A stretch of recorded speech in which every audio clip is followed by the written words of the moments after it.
ሰላም እንደምን አላችሁ? እኔ ወንድማችሁ ፍሮምስ ነኝ። ሰሞኑ ያገኘኋቸው መረጃዎች ወደ እናንተ አድርሳለሁ። አብራችሁን ቆዩ። ለዩቲዩብ ቻናላችን አዲስ የሆናችሁ ሰብስክራይብ በማድረግ ቤተሰብ ይሁኑ። የፋሽስቱን የአብይ አህመድ ሰራዊትን ለመደምሰስ አንገት ለመተናነቅ ራሱን ለግዳጅ በማዘጋጀት ላይ ይገኛል። ሞራል ይዘላችሁ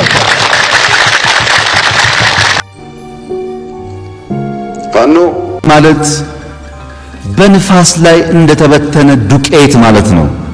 ከእንግዲህ በኋላ ሰብስበን ዱቄት ልናደርገው አንችልም።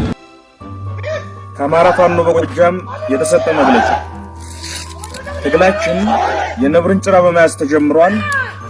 በትውልድ እንዳስጨራሽ ግብግብና ተጋድሎ ነብሩ ወደ አሮጌ አሳማነት ተቀይሯል። ሙሉ በሙሉ ጥልልም ፎክር ጥቂት ብቻ ቀርቶናል። የመጨረሻው ድል አዳራሽ ታዛ ላይ ቆመናል። ማንም ፈንቅሎ መንግስት መሆን ይችላል?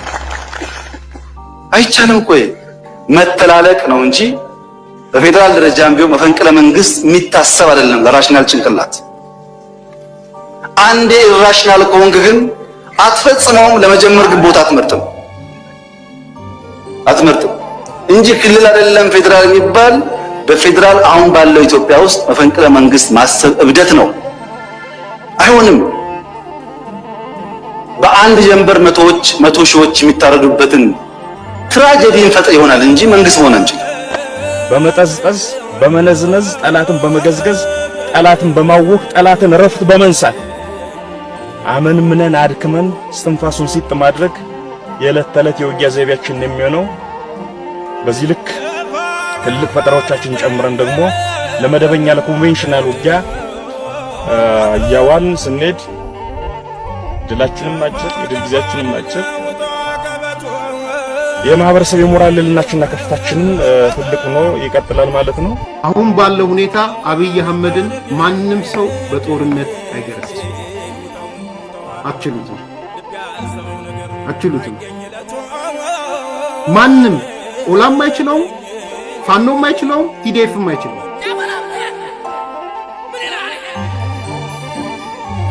ቢተባበሩ ማለት ነው። ሪያሊቲ እሱ ነው።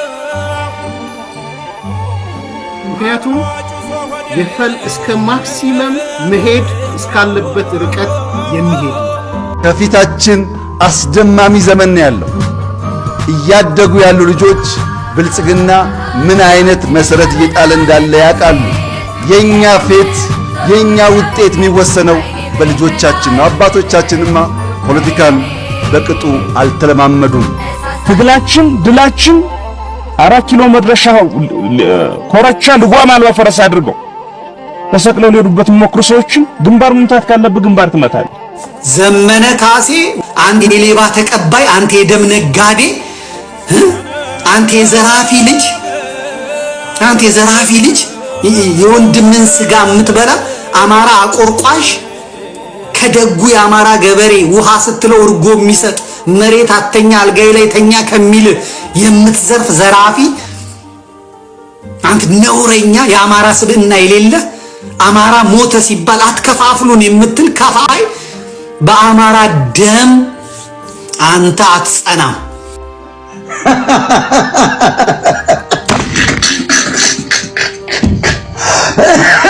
ዘመነ ካሴ የነዘመነ መንገድ አደገኛ መንገድ ነው፣ አያስኬድም። ንቁ፣ የአማራ ልጆች ንቁ። በነዘመነ የሚመጣ ለውጥ የለም፣ በናስረስ የሚመጣ ለውጥ የለም። እነዘመነ እኮ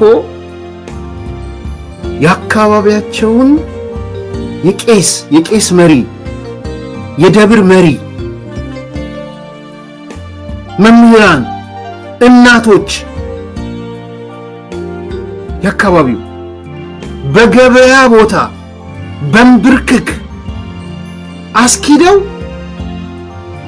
እሱ ስላላጠገባቸው የረሸኑ ሰዎች እኮ ናቸው። የታለ ፋኖ? የታለ ምሬ ወዳጁ? የታለ የእንትና እዝ የሚሊክ እዝ?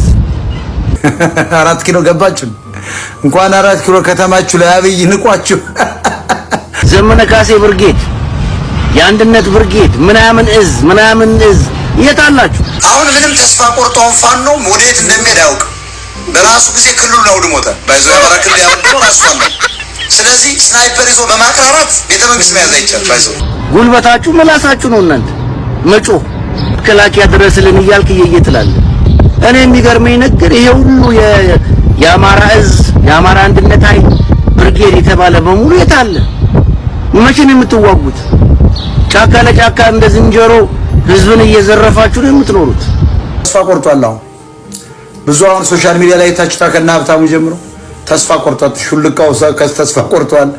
እስክንድር ተስፋ ቆርጦ የሰበሰበውን ገንዘብ ከማስረሻ ሰጠ ጋር ለመካፈል ታጋይነ ብለው ከች ብለዋል።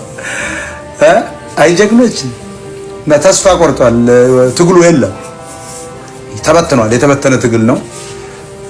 በቅርብ ቀን ሁሉም ተስፋ ቆርጦ ይወጣል አላልኳችሁ? የፋኖ ትግል ራሱ ስትራቴጂ የለውም ብያለሁ። የመቃይልም ብዬ ነበር። አንድ ወር ስጡ ብያለሁ። ይኸው አያችሁት። አሁን ምንም ፈቀቅ ያለ ነገር የለም። ጭራሽ አብይ አህመድ ባህር ዳር ነው ያለው። ህልም የሌላቸው የሚቃዡ ሰዎች ምን ይላሉ? ይኸውና ቀይ ባህር እናሳካለን ብሎ አመት ሞላ ሳይሳካ ይላሉ። እኛ እኮ እንኳን በአመት በ20 አመት ባይሳካም ልጆቻችን ያሳኩታል ነው ያልናቸው። አይሰሙም። ለምን? ህልም አያውቁማ። ህልም በነገራችን ላይ ቀይ ባህር ያስፈልገናል ኢምፖርታንት ነው የማይል ዓለም አለ እንዴ? ከምስራቅ ጫፍ ከምዕራብ ጫፍ ያስፈልጋል እኮ እዚህ ያሉ ሰፈራችን። ምን ነው እኛ ስንፈልገው ኖሮ ነው። ማንንም የማውረድ ፍላጎት የለንም። በቢዝነስ ህግ ግን የማያወላዳ ምርጫ እንፈልጋለን። ግን ኢትዮጵያ ወደ ኤርትራ፣ ወደ ሶማሌ፣ ወደ ጅቡቲ፣ ወደ ኬንያ ወይም ወደ ሌላ ጎረቤቶቻችን አንድ ጥይት የመተኮስ ፍላጎት የላትም። በሉዓላዊነታቸው ጥያቄ የላትም። እያልን ያለነው በአፍሪካ ምርጥ አየር መንገድ አለን፣ እሱን ንጋራና ውሃ አጋሩን። በአፍሪካ አንደኛውን ግድብ ገንብተናል፣ እሱን ንጋራና አጋሩን። እናንተም ችግር አለባችሁ ኢኮኖሚ፣ እኛም ችግር አለብን፣ ተያይዘን እንደግ ነው ያልነው።